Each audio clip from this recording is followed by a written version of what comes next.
Deep within the rainforest of South America live groups of people who have guarded their African traditions, language, and spirituality for over 2 centuries. Known as Maroons, these escaped slaves defied a global empire to win their independence and become masters of their realm. Until recently, their lands were off limits to outsiders, shrouded in mystery. Join us as we step into their world to tell the incredible story of the Maroons of Suriname.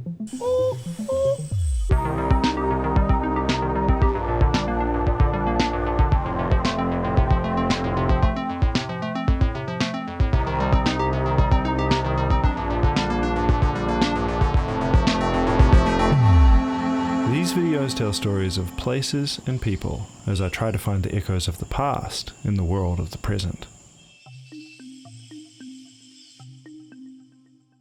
Until the Europeans arrived, what is now Suriname was inhabited by Arawak and Carib people, who gave the Caribbean its name. Then the Europeans arrived. The Dutch established a trading post in 1613 near what is now Paramaribo on the Suriname River. The English attempted settlement in 1630 and the French in 1640. The English tried to start another colony with the catchy name of Willoughby Land in 1650. This one actually had some success. After some skirmishes as part of the Second Anglo-Dutch War, they make a deal in 1667. The English will swap Willoughby Land, which was already showing its potential as a sugar colony, for a frankly unpromising chunk of North America held by the Dutch, which was then called New Amsterdam. For the English, it's not really a great deal. Not much grows up north, and not long after the English lose it when it fought for its independence, while the Dutch will keep a hold of Suriname until 1975. You might have heard of it. This cold island we now know as New York. So the Dutch found a private company called the Society of Suriname to administer what was unofficially known as Dutch Guiana. At this stage, the Dutch also had the next door colonies of Berbice, Essequibo, and Demerara, which were later merged by the British to become what is now the country of Guyana. Pretty quickly, the Dutch set about turning Suriname into a profitable colony. They did what nobody else on earth can do quite like the Dutch. They built dikes and reclaimed land from the sea. Of course, they didn't do it themselves, but instead, like all the sugar colonies of the New World, imported vast numbers of African slaves to do it for them, as the natives were inconveniently dying from imported diseases. By 1713, there were some 200 plantations with 13,000 African slaves who outnumbered the Europeans by 20 to 1. Even by the standards of the time, the Dutch treated their slaves with extraordinary brutality. They cut off tongues and testicles, roasted men alive, and decapitated young girls. In 1795, the society was nationalized, and from then until independence, Suriname was run by the Netherlands itself. About 300,000 African slaves would be brought to Suriname. As Charles Mann put it, a colony about the size of Wisconsin absorbed nearly as many slaves as the entire United States. In Paramaribo, there were 75,000 slaves attending to some 5,000 Europeans who lived out their fantasies of dissipation. One of the questions that students ask when they first learn about the horrible scale of the transatlantic slave trade is, when the Africans outnumbered the Europeans by so much, why didn't they rebel? There are complex answers to that question, but also a simple one. They did. You just haven't learned about it yet. Many of these slaves were essentially prisoners of war, captured by rivals in West Africa, and then sold to the Europeans, who shipped them across the Atlantic. And at their backs was a vast, almost empty jungle. As Mann writes, from the beginning, American slave owners were dogged by the problem that their army of slaves could be an enslaved army. The word maroon comes from cimarron in Spanish, taken from an Arawakan word. By the 1500s, it came to mean slaves who had escaped and set up independent communities, and those of Suriname and French Guiana are the world's largest population of Maroons by far. These escapees maintained something like their West African culture, and Suriname organized into 5 main groups: the Juka, Saamaka, Matuari, Paramakana, and Quinti. As it's described on Wikipedia, the Surinamese Maroon culture is one of the best preserved pieces of cultural heritage outside Africa. In some cases, the origins of the tribes are obscure. Some may originate from specific plantations or groups of plantations. They also fought amongst themselves. And some tribes, such as the Matawai, are offshoots of other tribes. There was plenty of mixing with Native American cultures as well, but all of them originate from slaves that escaped to the interior. These groups, living in independence, harassed the plantations to recruit members and acquire supplies. In the words of John Gimlet, soon there were so many of them that they became like tiny truant nations with their own kings and captains and fancy names. This is part of a story that very few people in the English-speaking world know about. It was simply a movement of freedom, and it was a big deal across the Americas. For one thing, it terrified the Europeans. In the tens of thousands, slaves escaped their masters and set up independent communities beyond the reach of European control in Brazil, Peru, and the Caribbean. Spain was forced to recognize autonomous communities of escaped slaves in Ecuador, Colombia, Panama, and Mexico. In Florida, a Maroon Indian alliance forced the US government to officially free the escaped slaves, the only time this was ever done before Lincoln's Emancipation Proclamation during the American Civil War. And of course, in the French Caribbean, slaves rebelled and won, creating the country, which is now Haiti. But nowhere did they do it as early and remain as independent for as long as in Suriname. For 100 years, the Dutch fought them in the jungle, but fundamentally, they couldn't win. The Maroons, and we shouldn't forget that each group was different with their own leaders and cultures, were superb guerrilla fighters. The Dutch were not prepared to lose their profitable sugar plantations, so were forced to settle. It was only when the Dutch were prepared to actually negotiate and provide proper gifts that the Maroons would sign a treaty. So the Dutch paid them off and essentially gave up on controlling the seemingly useless jungle interior. After all, what they cared about was the profitable plantation economy on the coast. In 1760, the Dutch signed a humiliating peace treaty with the Njuka and one with the Saamaka 2 years later, being forced to seal the treaty, according to African custom, by drinking their own blood. What the Maroons won was, as John Gimlet describes it, a kingdom within a colony. They were recognized as a free people and received yearly tribute from the planters. There's no other way of looking at this. The Dutch, this global power, were defeated. The main concession the Maroons made was to return any more escaped slaves. The Maroons had won their freedom, while the Dutch continued to import slaves to the coast, accepting that some number would inevitably escape. In the 1760s, there were more than 800 plantations along the internal rivers of Suriname, linked by canals, ditches, and dikes. Now they're all gone, reclaimed by the jungle. So while Suriname remained officially Dutch, they only really controlled the coast. Today, Dutch is the official language of the country, but in many ways, this is a place created by Africans. Take language. Today, Sranan Tongo is the most widely used language in Suriname and is a native language for most Surinamese. It is based on English, and its story is kind of crazy. According to linguist John McWhorter, Sranan is today the purest form of what is called West Indian patois, spoken across the Caribbean.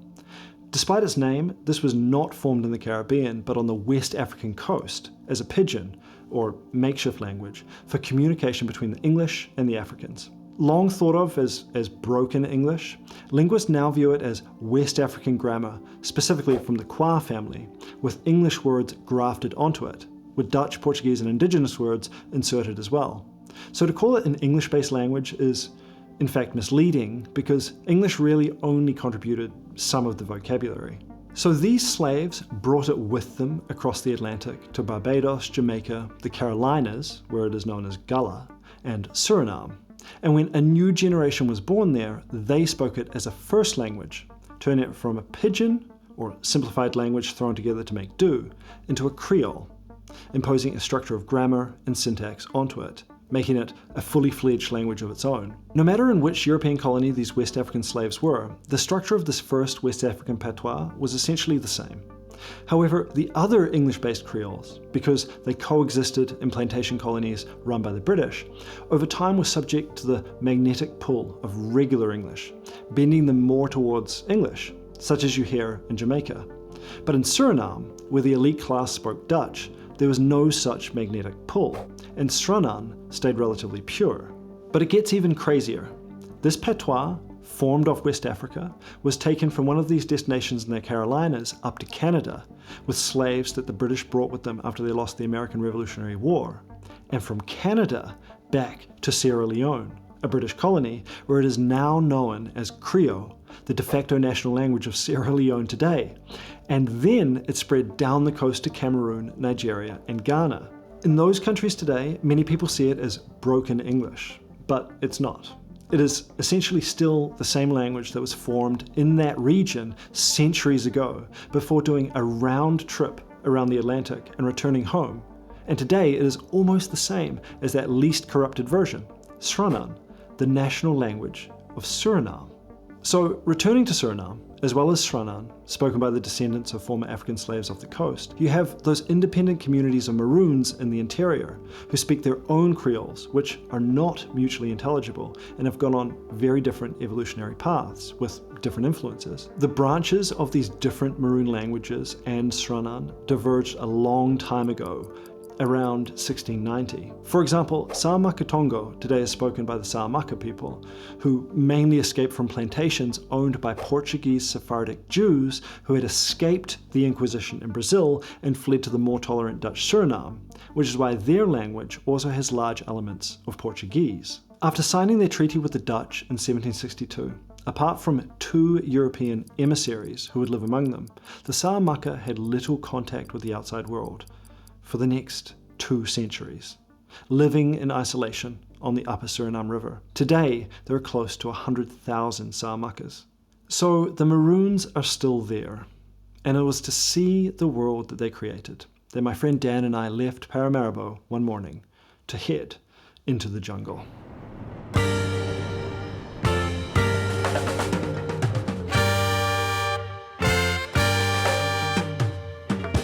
This is the launch place for every boat going up the Suriname River, and as the last place with road access, it's something of a hub.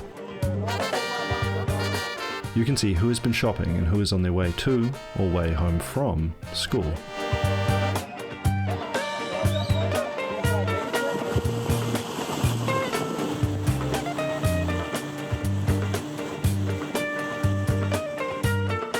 Of course, we weren't the only tourists on the river. To my eye, these guys are local tourists exploring their own country.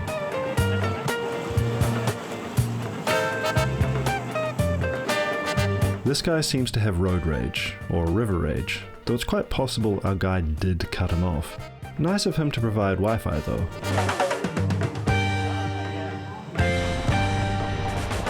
It's these rapids that prevent anything larger than a dugout canoe from accessing the interior. If it can't be dragged across land, it can't make it. That has both allowed the Maroons to guard their autonomy and has since prevented much economic development in Suriname's interior. We were on a tour. Everyone else, naturally, was Dutch, just like every other tourist we met in Suriname. The women on the riverbank seemed to be in a perpetual state of washing clothes and scrubbing dishes. A good third to half the time they were topless. A good proportion of the children, too, were entirely comfortable skinny dipping.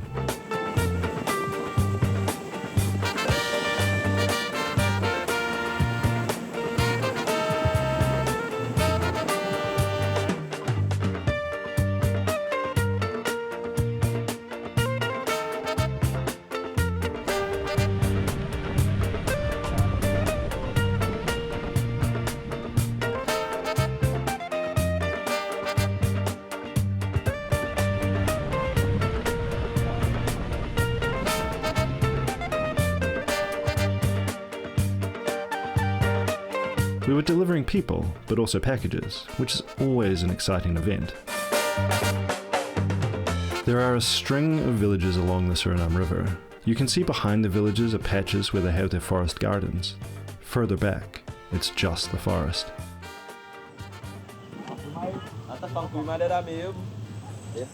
We come to where we were staying for our first night, Kumalu. I don't know if this is a daily occurrence up here, or a special occasion. Certainly the outboard motor ruined the acoustics a little.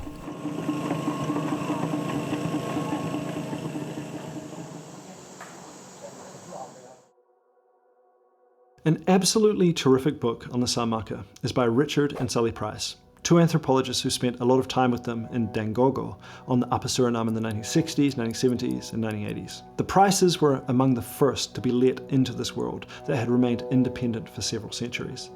It is an incredible account of a culture that survived deep into the era of globalization. I'd highly recommend it. I can't do justice to the incredible world that the Saamaka created in their centuries of independence that is described in their book, but as a general framing, this was a culture formed by people that had either been born in West Africa or their parents had, then had fought for their independence and then jealously guarded it. They made their environment, an ocean away from their origins, their own. At the time the Prices first lived with them in the 1960s, no outsiders were allowed in without permission from the Gama, leader of the Saamaka, and the holder of the same silver-tipped staff from the original 1762 peace treaty. There was a blanket prohibition on any outsider staying overnight, black or white. Because remember, they weren't Africans in some overall sense. They were the Saamaka. They were sovereign. The first-time ancestors, the ones who won their freedom, were honoured above all. The gods and the ancestors regulated village life. The traditional religion of the Maroons is often called Winti, though this isn't a word the Prices use in their book. This culture was known as the first-time values, and it was absolutely central to how the Saamaka lived their lives. As the Prices write, it helped them make sense on a daily basis of the wider world in which they lived. They consulted the oracles and ancestors, snake gods and forest spirits by way of divination and food offerings. There was spirit possession. They sacrificed chickens in divination, inspecting the color of a cock's testicles. Some of this, according to our guides, still very much exists. Money was very seldom used, and the proceeds of hunting and fishing were shared amongst men. Most domestic items were carved of wood, and there were only 2 outboard motors in the village. Only 3 of the several thousand men in the region where the Prices lived could read or write. Western clothing was almost nowhere, and the women practiced cicatrization, or decorative scarring. Witchcraft was an integral part of their cosmic understanding. One thing that doesn't seem to have changed much is that most women go about bare-breasted. There were strict local customs, such as women's monthly isolation in the menstrual hut at the edge of the village, during which they were not allowed to cook for anyone else, or sit on a stool, or touch women with babies. According to the Prices, with many Saamaka men now working as labour migrants in coastal Suriname and Guyana, there are Saamaka restaurants that have certain days with all-male chefs, because Saamaka customers can't be sure that the people cooking for them are not menstruating, unless they are men. They had created their own world out of the jungle. Meanwhile, we continued on upriver, past the last villages, to really explore what these people were running away to when they first escaped from the plantations, all those centuries ago.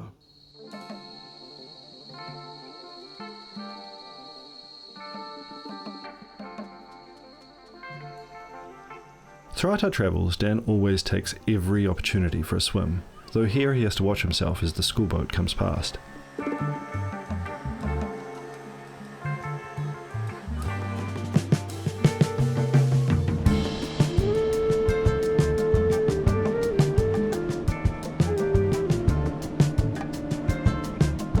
As we get further upriver, there are more rapids, which means more unloading and reloading.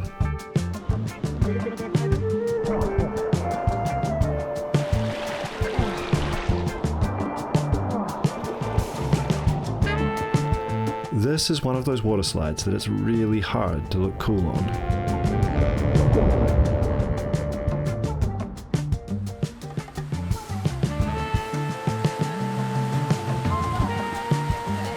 Up and down the river are shrines where cloth is offered to the spirits and ancestors.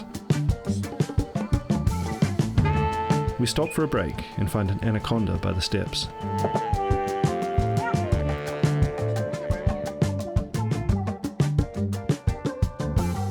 Further on we catch just a glimpse of some giant river otters.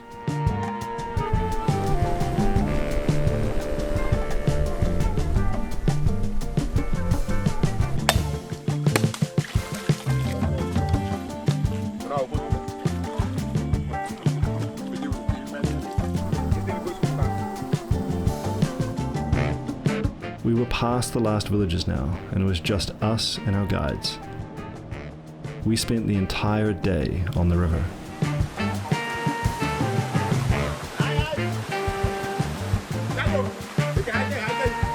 rapids were one point among many when I really appreciated having someone who knew what they were doing.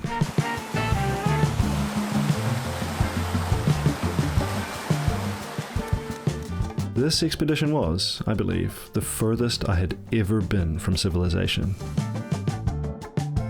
We were going deep, deep into the jungle.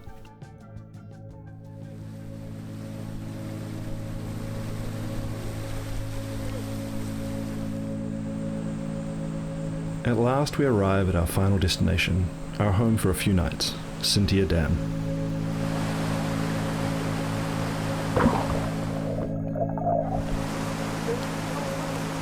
We weren't the only ones having chicken that night, though I did wonder whether cleaning the meat so close to the water might attract caiman.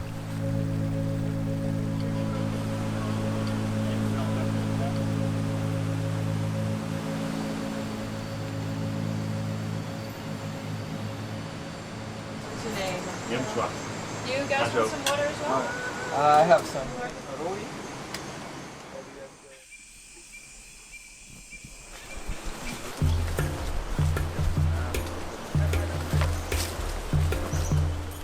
We were going on a walk to learn the ways of the jungle. The vast majority of life in the rainforest is either nocturnal or up in the canopy, so it was incredible just how much we saw in only a couple of hours.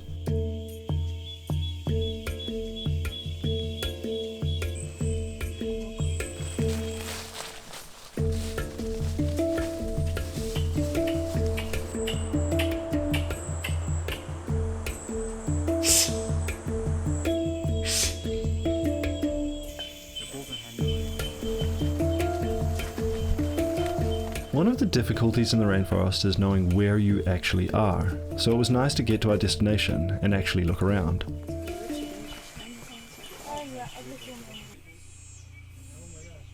However, right there at the lookout, just as one of our guides put down his bag, he noticed a snake. The Bushmaster is one of the deadliest snakes in South America, and it would have been trivially easy to step on. Without our guides, we would have been helpless.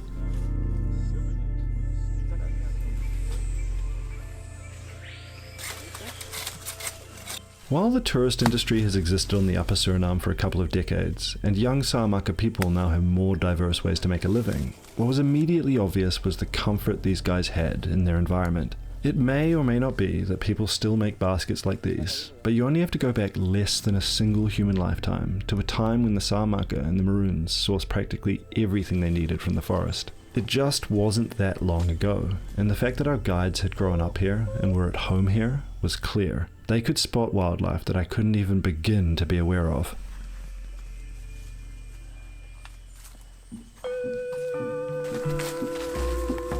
Another thing about the rainforest is the 100% humidity. Though I have been in considerably hotter temperatures, I don't think I've ever been in anything that felt as hot. My body was sweating to cool down, and without the slightest breeze, it seemed to have absolutely no effect. This is nothing but 100% sweat. Nothing felt better than the breeze off the river that I had been so looking forward to.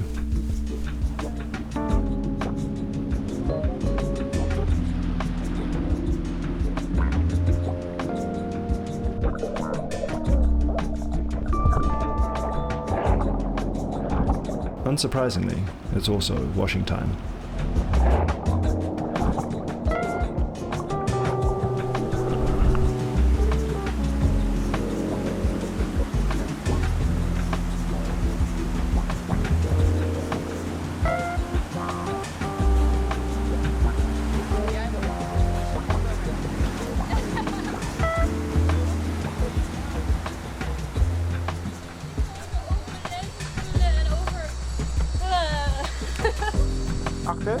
Acht hout. Dan kan je die gewoon op je arm laten klappen. What dangerous is it?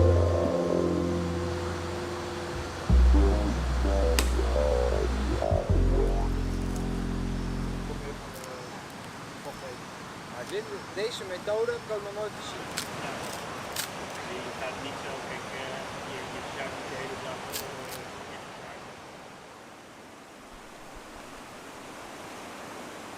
One morning we get up at dawn to watch, and just as importantly, listen to the jungle waking up.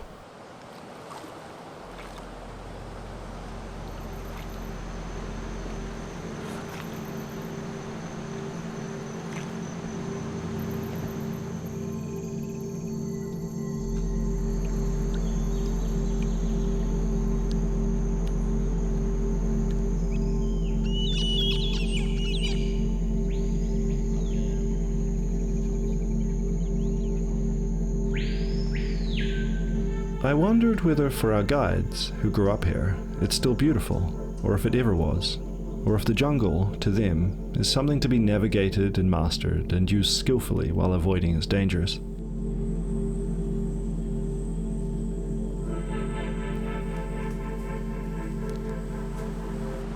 Back at camp, one of our guides goes to see if nature is going to feed us that night.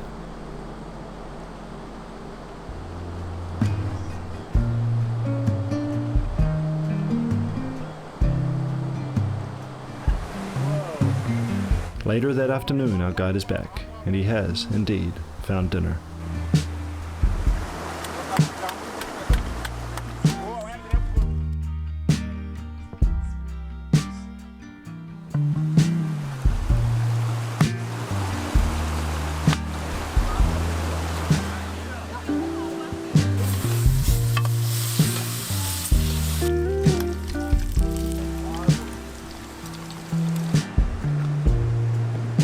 On our last night at the camp, we go fishing.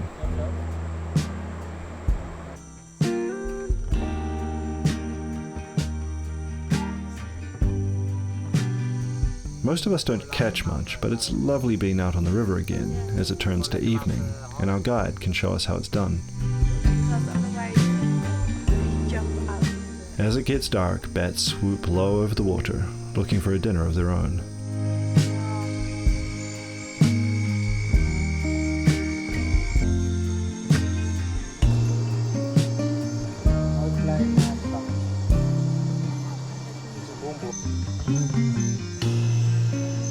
Then, out of the darkness, our other two guides emerge. We were taking a while, so they decided, in the pitch black, to come find us, floating downriver on some containers. Insanity.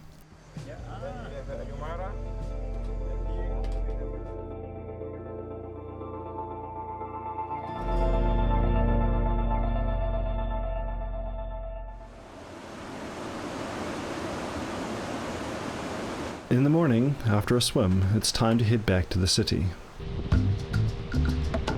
It's going to take 2 days, after all.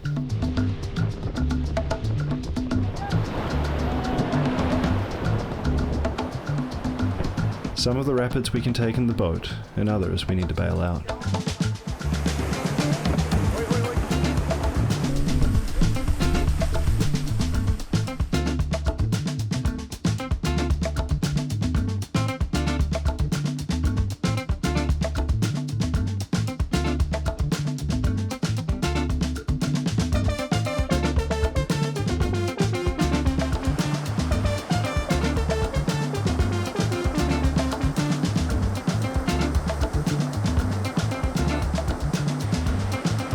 It takes a couple of hours before we reach the first villages.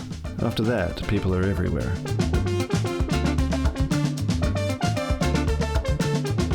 We stop in at one of the villages. The people of the village didn't really want people taking pictures of them, so all my images are without humans, though there were people around, and they were considerably busier than they appear. The houses, as far as I know, have been built like this for hundreds of years, complete with the carving on top. Corrugated roofs, presumably, are new, though I can imagine they would probably be an improvement.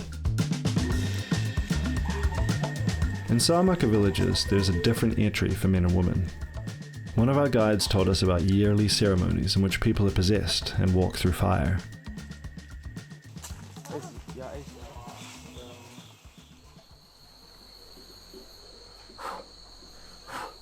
There's some little midges here.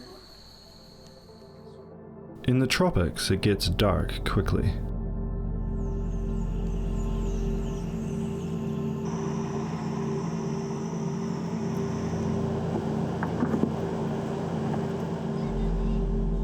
As far as I can tell, cleaning the dishes and washing clothes is always the job of the women and girls.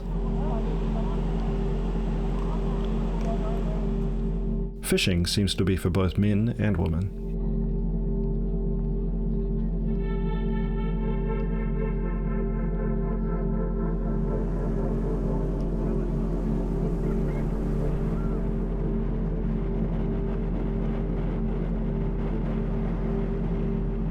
On the way home, we visit the famous dam that has displaced thousands of Saamaka. This, and things like it, have led to a huge amount of resentment among the Saamaka, which would soon threaten to blow up Suriname. From the 1960s and 1970s, the leader of the Saamaka faced increasing pressure to integrate his people into wider society. In 1965, the Dutch government dammed the Suriname River for the Alcoa mining company and forced out 6,000 Saamaka from 43 ancestral villages. These were more than just their homes. The spiritual beliefs of the Saamaka are extremely geographically located, with spirits that inhabit specific trees and shrines and cemeteries, hunting grounds and gardens. These were sites of great battles, where the Saamaka had literally won their freedom and created their culture. The government took no notice and flooded their territory anyway. And yet, by the 1960s, connections with the outside world were already established. Even if no outsiders were allowed into Saamaka territory, it was already common for Saamaka men to go to the coast or to French Guiana to earn money. But what the Prices witnessed was the increasing penetration of outside goods and institutions into Saamaka territory itself. The government, without the Saamaka's permission, built a road to Pokegron, giving outsiders much easier access to the territory. Indeed, that was the very road that we took. Tourist camps and hotels sprung up, often operated by non-Saamakas. New religions arrived, and fish, game, and their traditional products could all be sold for cash. Cicatrization was increasingly abandoned, and women began traveling to the coast for work, almost as much as men. The Prices were there as there were discussions about whether to send Saamaka children to government schools, and, if so, whether that should include the girls.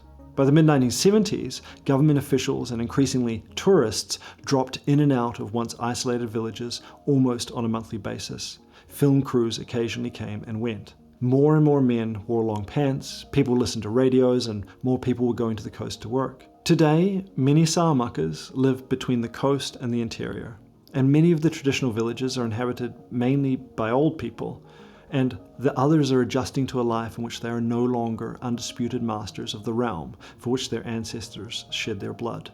But, as the Prices write, the most fundamental change might be their feelings about themselves and how they relate to the outside world. Given current circumstances, the unmitigated pride that Saamakas and other Maroons once had in first-time values and in their own way of life is fast slipping away. Today, the ideological principles that had stood at the foundation of Saamaka life for 2.5 centuries have lost much of their meaning. I'm deeply unsure how I should feel about all this.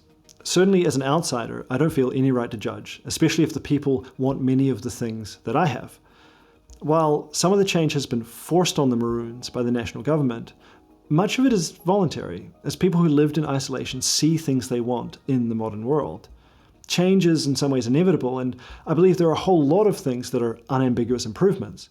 For example, when the Prices lived with the Saamaka, malaria was endemic, and now it's not. And though their diet was extremely varied, hunger was not unknown, and there were periods in which all they had to subsist on was rice. And maybe the stability of the Maroon communities from the mid-18th to the mid-20th centuries might be an exception, rather than the rule.